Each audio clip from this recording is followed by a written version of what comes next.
All right, let's jump right in. Today, we're looking at a fascinating, kind of confusing story from the ancient world.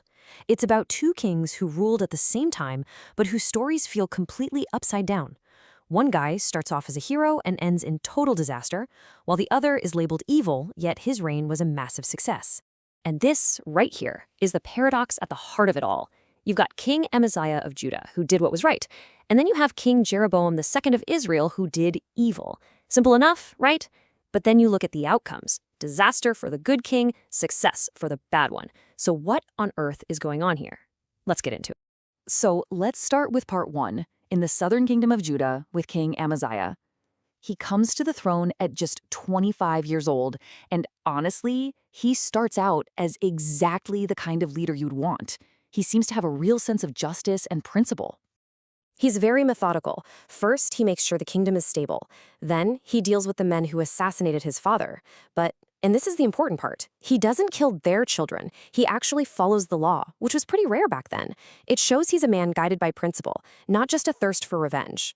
So with that good start, he then goes on to win this massive military victory. He crushes the Edomites in the Valley of Salt, defeating 10,000 of them. It's a huge deal.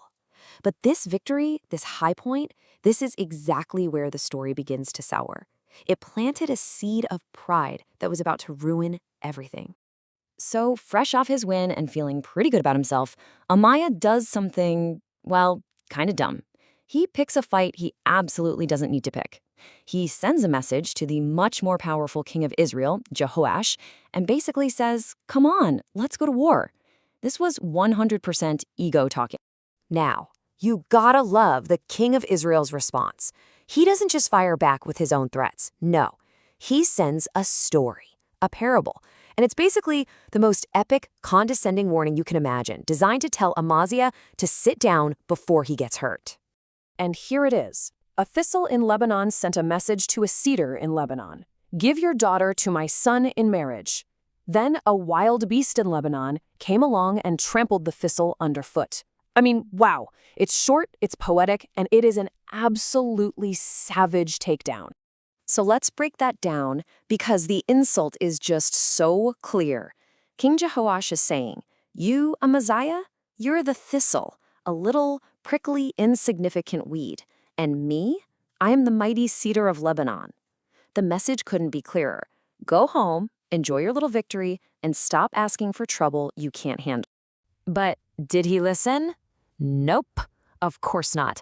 The warning, the wisdom, the blatant insult, none of it got through. Amaziah's pride was in the driver's seat now, and it was taking him and his whole kingdom right off a cliff. And the result was a catastrophe. I mean, it was immediate and total. The battle was a complete rout. Judah's army just fled. Amaziah himself was captured. Then, the Israeli king marched on Jerusalem, tore down a huge chunk of the city wall, and walked right into the temple and the palace and took everything of value. A complete, total humiliation. And the rest of Amaziah's story is just as sad. He actually lived for another 15 years, but his reign was basically over. Eventually, people in his own capital conspired against him. He had to run for his life, but they sent assassins after him and killed him. The so-called righteous king died a fugitive, murdered far from his throne. Okay, so that's king number one. Now, let's flip the script and look at our second king, Jeroboam II. He becomes king of Israel right in the middle of Amaziah's downfall, and his story is, well, it's the other half of our puzzle. Now, the text does not mince words about this guy. He had a long reign, 41 years, but it says flat out, he did evil in the eyes of the Lord. He kept up all the sinful practices of the kings before him. So you'd think his reign would be a complete and utter train wreck, right? Yeah, that is not what happened. Not even close. This chart really says it all. Amaziah, the good king, he lost territory, and Jeroboam, our evil king, actually gained territory, a lot of it. In fact, his reign was full of incredible successes. He restored Israel's borders, he recaptured major cities like Damascus and Hamath. The text literally says he saved the nation from this state of bitter suffering it had fallen into. So that brings us to the big question, right? How? Why did this evil king do so well when the righteous one failed so badly? Well, believe it or not, the source material actually gives us an answer. And here it is. The reason given is that God saw how badly the people of Israel were suffering. They were completely helpless, about to be wiped off the map.